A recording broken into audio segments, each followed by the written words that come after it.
Bonsoir. Donc, la séance précédente, nous avions parlé nous étions toujours dans le cadre du transport aérien international. Nous avions parlé des organismes internationaux, entre autres l'OACI, l'IATA, la SEGNA. Nous avons aussi parlé des conventions applicables en matière de transport aérien international, entre autres la convention de Varsovie et la convention de Montréal. Aujourd'hui, nous allons parler des avions. Déjà, l'avion. L'avion est souvent appelé aéronef. On appelle aéronef tout appareil capable de se déplacer dans l'air. Parmi les aéronefs, on peut distinguer les aérostats qui sont plus légers que l'air et les aérodynes qui sont plus lourds que l'air. Parmi les aérodynes, nous retrouverons l'avion mais aussi l'hélicoptère. Alors, l'avion a été défini comme étant un appareil d'au moins à bimoteur et dont la sustentation en vol est obtenue grâce à des réactions aérodynamiques dans des surfaces fixes. Ce qu'il faut savoir, c'est que l'avion dispose de plusieurs cellules, entre autres la voilure, l'empennage, le fuselage, les ailes, le stabilisateur vertical, le stabilisateur horizontal, le train d'atterrissage, etc., etc. L'avion aussi est domicilé. L'avion aussi a une nationalité. Et dans plusieurs pays, l'avion a un numéro d'immatriculation qui a été délivré par le ministère chargé de l'aviation civile. Alors, nous pouvons classer les avions suivant plusieurs critères. D'abord, selon la nature à transporter, nous pouvons distinguer les avions de ligne destinés au transport de passagers et de leurs bagages, les avions mixtes où les passagers sont logés sur le pont principal et les marchandises rangées dans la soute. Et enfin, les avions cargo destinés exclusivement au transport de marchandises. On peut aussi ajouter les avions convertibles. C'est des avions où les sièges peuvent être démontés. On installe des cloisons pour séparer les marchandises et les passagers. Nous pouvons aussi classer les avions suivant la capacité d'emport. Là, pour ne pas être long, les appareils qui ont été capables de transporter entre 250 et 500 passagers sont l'Airbus A340 et le Boeing 747. Je peux aussi ajouter le DC-10 de McDonnell Douglas. Leur version cargo peuvent transporter jusqu'à 110 tonnes de fret. Après le classement portant sur la capacité d'emport, on peut aussi classer les avions suivant le mode de propulsion. Là, on peut distinguer les avions à hélice, rarement utilisés dans les vols commerciaux. Nous pouvons aussi citer les avions turboréacteurs qui sont largement majoritaires et enfin les avions supersoniques. Par supersonique, on doit comprendre un appareil dont la vitesse est supérieure au mur du son. Et dans l'histoire du transport aérien, il y a eu deux avions supersoniques.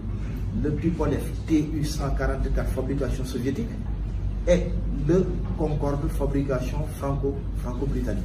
Donc c'est les deux seuls avions capables d'atteindre une vitesse de croisière avoisinant les 2145 km à l'heure, bien sûr. Enfin, nous pouvons classer les avions suivant l'autonomie. Par autonomie, il faut comprendre la liberté de l'avion, sa capacité de rester dans l'air. Suivant l'autonomie, on peut distinguer les avions court-courrier qui ne peuvent pas dépasser 2500 km. Souvent, c'est des avions qui sont utilisés dans les vols intérieurs. Ensuite, nous avons les moyens courriers, couvrant des distances se situant entre 2500 et 5000 km. Là, c'est les appareils utilisés pour les vols régionaux.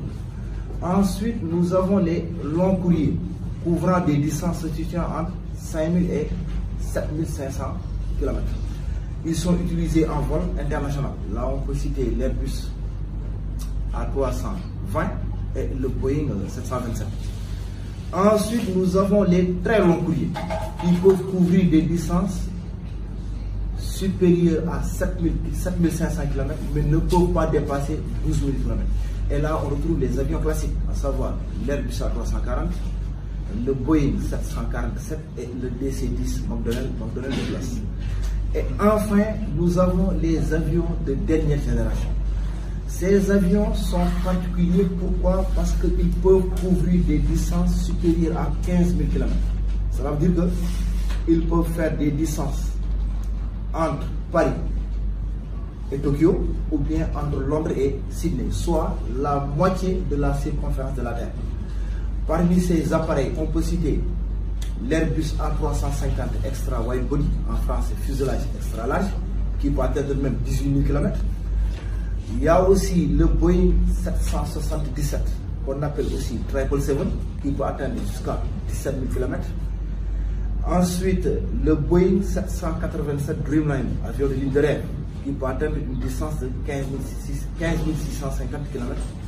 Et enfin, l'Airbus A380. Là aussi, il faut savoir que c'est un avion, c'est le plus gros porteur utilisé à usage commercial de l'histoire de l'aviation. Non seulement il peut emporter jusqu'à 853 passagers, mais aussi il peut parcourir 15 200 km sans escale, bien sûr. Donc c'était en grosso modo la partie réservée aux avions, aux différents types d'appareils, mais aussi au classement des avions suivant plusieurs critères. Après les avions, nous allons parler des compagnies aériennes. Il faut savoir qu'il y a plusieurs types de compagnies. Il y a les compagnies charters pour les affairements, il y a les compagnies low cost qui offrent des prix qui offrent des voyages à bas coût, les vols domestiques. Nous avons aussi les intégrateurs qui transportent que du fret. Pour les intégrateurs, nous retiendrons que les 3 plus grandes compagnies au monde, les intégrateurs sont spécialisés dans le transport du fret, courrier et colis. Il y a DHL, ensuite il y a l'américain Federal Express et l'autre compagnie américaine United Parcel Services. Alors, les grandes compagnies aériennes se sont regroupées en alliances. Le but des alliances, c'est une rationalisation des fréquences de vol. Ces compagnies unissent leurs forces en utilisant ce qu'on appelle des code share, vol en partage de code. Alors, les 3 plus grandes alliances stratégiques au monde sont: il y a SkyTeam, l'équipe du ciel, avec comme membre fondateur DHL, excusez-moi, Delta Airlines, Air France et KLM. Il a été créé en 1997, son siège se trouve à Amsterdam. Ensuite, il y a Star Alliance, avec comme membre fondateur Lufthansa, la compagnie allemande, United Airways. Là-bas aussi, on peut retrouver des compagnies comme Brussels Airlines, mais aussi les 2 grandes compagnies africaines, à savoir Ethiopian Airways et South African Airways. Enfin, nous avons l'alliance qui a été créée par American Airlines et British Airways. Là, je sous-entends One World. Son siège se trouve à New York. C'est une alliance qui regroupe entre autres Cathay Pacific, mais aussi il y a la compagnie australienne Qantas. Donc, la 4e alliance, ce n'est pas une alliance économique stratégique, mais c'est une alliance politico-religieuse. Je veux nommer AACO, Air Arab Carriers Organization. C'est une alliance qui a été créée en 1965 à Beyrouth et qui regroupe toutes les compagnies aériennes des pays membres de la Ligue arabe. Après les avions, après les compagnies aériennes, les avionneurs. Les avionneurs, il faut comprendre, ce sont les constructeurs d'avions. Maintenant, le marché est tellement dominé par Airbus et par Boeing qu'on oublie les autres.